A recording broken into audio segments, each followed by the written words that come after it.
जय हिंद साथियों, आज के डेली करंट अफेयर्स में आपका स्वागत है। बढ़ते हैं पहले क्वेश्चन की तरफ, और उससे बढ़ने से पहले आपको हम बता दें कि आप हमारे चैनल को TDWM भी यूट्यूब पर सर्च करेंगे तो वो आ जाएगा फर्स्ट नंबर पर ही। अब आपको थिंक डिफरेंट में मेहनत इतना लंबा लिखने की ज़रूरत नहीं है। बढ़ते हैं आज के करंट अफेयर्स में साथियों, और हमारा आज का पहला क्वेश्चन है, हाल ही में किसे पंजाब का नया सीएम बनाया गया है?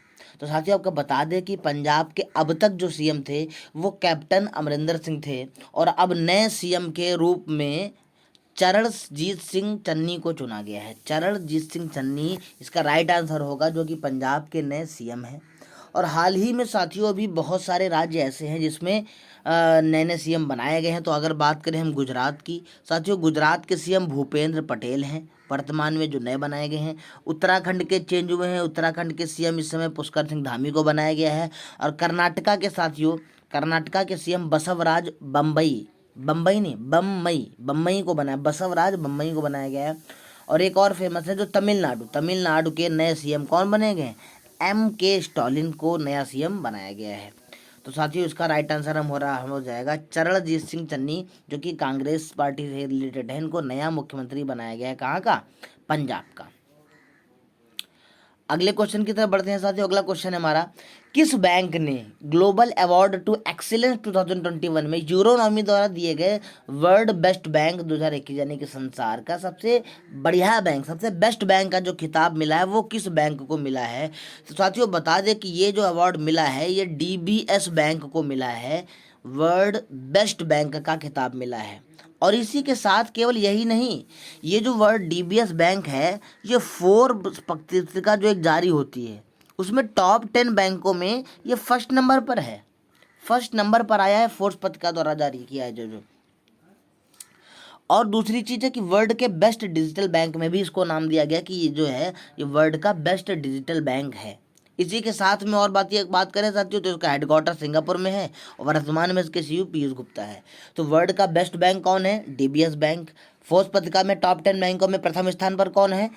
DBS bank. वर्ल्ड का बेस्ट डिजिटल बैंक में कौन नामित है? नामित है, ये अभी हुआ नहीं है, नामित है, मतलब इसका भी नामांकन किया गया है कि ये हाँ है बेस्ट। अब मिल जाए अवार्ड तो बात अलग है।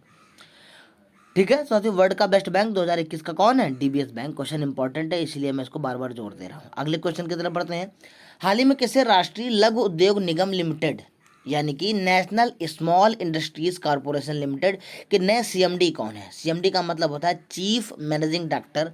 तो चीफ मैनेजिंग डायरेक्टर साथियों इसके बने हैं अलका नांगिया अरोड़ा। अलका नांगिया अरोड़ा इसकी मुख्य क्या बनाई गई है? CMD बनाई गए हैं। और आपका ऑप्शन जो दिख रहा है साथियों सरदार इकबाल सिंह लालपुरा, तो हाल ही में इनको बनाया गया है राष्ट्रीय अल्पसंख्यक आयोग का अध्यक्ष बनाया गया है इकबाल सिंह लालपुरा को। एक क्वेश्चन मैंने कराया था। अब देखिए क्वेश्चन कराने से क्या हुआ, मुझे ये क्वेश्चन याद आ गया और आप पढ़ेंगे तो आपको भी याद आ जाएगा। इसलिए कहा जाता है कि वीडियो को पूरा देखें साथियों, अंत तक वीडियो में बने रहें। तो राष्ट्रीय लघु उद्योग निगम लिमिटेड के CMD कौन बनाए गए? अलका नांगिया अरोड़ा को बनाया गया है। और सरदार लाल सिंह बुरा किससे संबंधित है? तो इन्हें राष्ट्रीय अल्पसंख्यक आयोग का नया अध्यक्ष बनाया गया है। अगले प्रश्न पे चलते हैं साथियों। अगला प्रश्न है हमारा, हाल ही में किस मंत्रालय ने कौशल विकास योजना की शुरुआत की है? तो साथियों कौशल विकास योजना का जैसे ही मन आता है तो हमें लगता है कोई पढ़ाई लिखाई वाली योजना होगी। हाँ है, उसी से रिलेटेड है। कौशल का मतलब होता है कोई स्किल देना, कोई स्किल सिखाना। तो ये साथियों कौशल विकास जो योजना चालू की है वो रेल मंत्रालय ने चालू की है। कौशल विकास योजना रेल मंत्रालय में।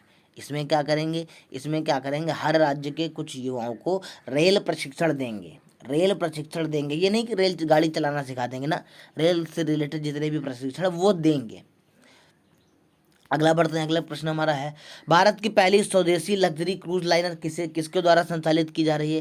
तो साथियों ये भी इंडियन रेलवे द्वारा संचालित की जा रही है, जो कि एक प्राइवेट है, Indian railway catering and tourism corporation. क्योंकि इसको प्राइवेटाइजेशन कर दिया गया है और जो प्राइवेट है उसमें कौन सी कंपनी है? तो ये Indian railway catering and tourism corporation यानी कि IRCTC के द्वारा संचालित की जा रही है भारत की पहली स्वदेशी लग्जरी क्रूज लाइनर। अगले प्रश्न में बढ़ते हैं साथियों। अगला प्रश्न है हमारा, हाल ही में किस राज्य ने मातृभूमि योजना शुरू की है? तो साथियों मातृभूमि योजना जो शुरू की है वो हमारे उत्तर प्रदेश में चालू हुई है। मातृभूमि योजना उत्तर प्रदेश सरकार ने चालू की है, ये आपको ध्यान में रखना है। अगले प्रश्न में बढ़ते हैं। अगले प्रश्न में बढ़ने से पहले साथियों उत्तर प्रदेश के बारे में जान लेते हैं कि इसकी जो राजधानी है वो लखनऊ है। इसकी जो राजधानी है साथियों वो लखनऊ को बनाई गई है, और इसके गवर्नर हैं यहाँ के वर्तमान में आनंदीबेन पटेल हैं। सीएम मुख्यमंत्री योगी आदित्यनाथ जी हैं। एक क्वेश्चन और पूछा जा सकता है कि जानवरों का पहला डीएनए बैंक कहाँ स्थापित किया गया है, तो यूपी के बरेली में स्थापित किया गया है। ठीक है साथियों, बढ़ते हैं अगले प्रश्न की तरफ। अगला प्रश्न है हमारा, हाल ही में किस राज्य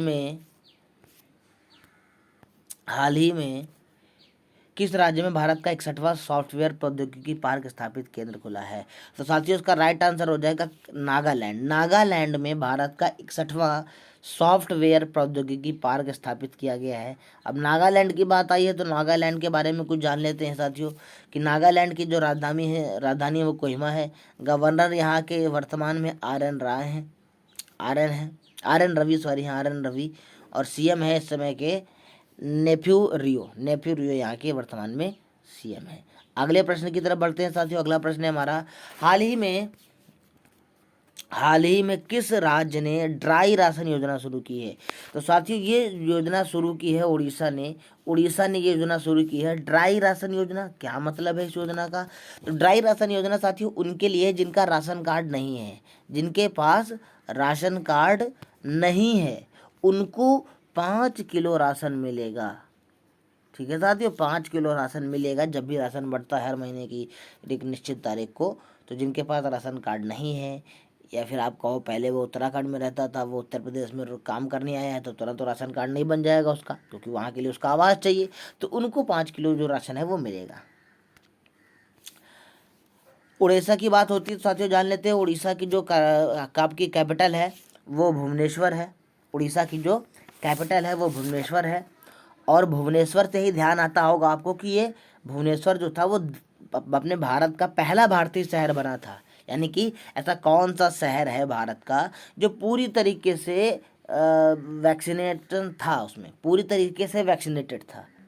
तो भुवनेश्वर पहला राज्य बना था जहाँ पर 100% वैक्सीनेशन हो चुका था, कंप्लीट सभी लोगों को लग गया था। और एक क्वेश्चन आता है कि पहली चेस एकेडमी जो भारत की साथियों है, वो पहली चेस एकेडमी भी भारत की कहाँ पर है साथियों? भुवनेश्वर में ही खोली गई है पहली चेस एकेडमी। और एक क्वेश्चन इसका इम्पोर्टेंट है, जो भी हाल ही में देश का पहला फायर पार्क स्थापित किया गया था। देश का पहला फायर पार्क कहाँ स्थापित किया गया? तो साथियों ये स्थापित किया गया था भुवनेश्वर में ही, फायर पार्क पहला स्थापित किया गया था। तो कुछ क्वेश्चन हमने जान लिए। पहला क्या कि जो कैसा कौन सा राज्य इसने ड्राई राशन योजना चालू की है? तो उड़ीसा की राजधानी भुवनेश्वर है, और भुवनेश्वर ही पहला शहर बना जिसने 100% को वैक्सीनेटेड किया। पहली चेस एकेडमी भुवनेश्वर में। देश का पहला फायर पार्क स्थापित किया गया कहाँ? भुवनेश्वर में ही। और भारत का सबसे बड़ा डैम भी यहीं पर है, जो कि हीराकुंड डैम है, और महानदी पर बना हुआ है, जो कि उड़ीसा की में ही पड़ती है ये।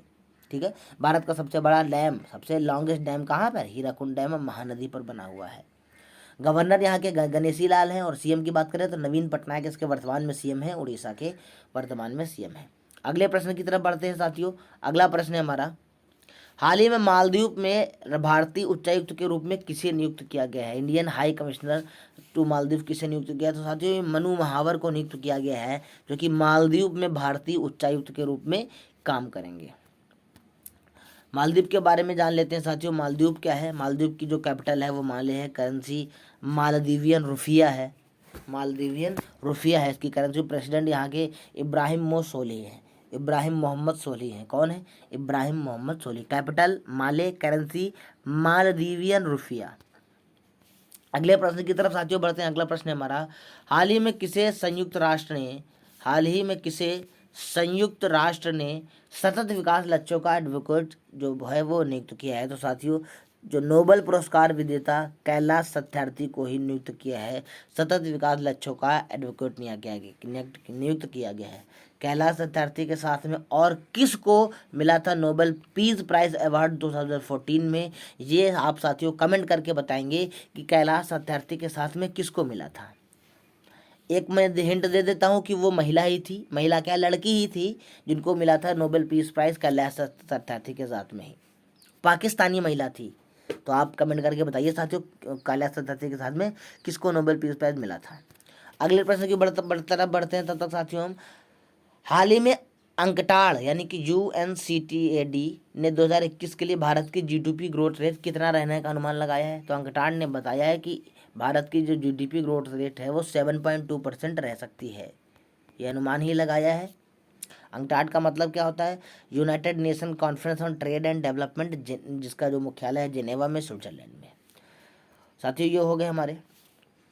और एक क्वेश्चन और, हाल ही में किसने भारत का पहला यूरो ग्रीन ब्रांड जारी किया है। तो साथियों ये जारी किया है पावर फाइनेंस कॉरपोरेशन लिमिटेड ने ही भारत का पहला यूरो ग्रीन ब्रांड जारी किया है।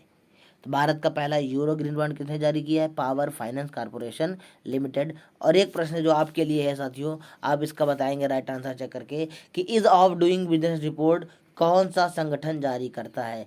Is of doing business report कौन सा संगठन जारी करता है, ये आप कमेंट करके बताएंगे साथियों। इस प्रश्न का आंसर मैं कल बताऊंगा। और अगर वीडियो आपको लगा कि इम्पोर्टेंट है परीक्षा की दृष्टि से, क्योंकि सुपर टेट जैसे एग्जाम में 30 नंबर की करंट अफेयर्स आनी है, 20 नंबर की मैथ आनी है, CDP वगैरह भी 30 नंबर की होगी। तो जो ये 30 नंबर की जो करंट है ये डेली बदल रही है साथियों। तो अगर आप इसको डेली का डेली करेंगे 10 क्वेश्चन 12 क्वेश्चंस, तो लास्ट में महीने के अंत में जब रिवाइज करेंगे ना उसको, तो वो चीज़ कंफर्म हो जाएगी। आप केवल महीने के अंत में केवल उनको देख लेंगे उन प्रश्नों को, तो भी रिवाइज हो जाएगा। लेकिन केवल मंथ के लास्ट में ही कोई नई वीडियो देखेंगे जो आपके लिए सारे प्रश्न नए होंगे, तो वहाँ से उनको मेमोराइज करना बहुत कठिन हो जाता है। आपने एक बार पढ़ लिया कि एक बार पढ़ने से मुश्किल से 20-30% ही याद रहता है, फिर अगर 2-4 दिन बाद रिवाइज कर लिया तो वो ज़्यादा हो जाता है। ऐसे कर करके हम जब महीने के अंत में पढ़ेंगे ना उन्हीं क्वेश्चन को रिपीट में, तो वो चीज़ 70 से 80% एकदम क्लियर हो जाएगी, एकदम ध्यान रहने वाली हो जाएगी। मिलते हैं फिर नेक्स्ट वीडियो में साथियों, तब तक के लिए थैंक्स।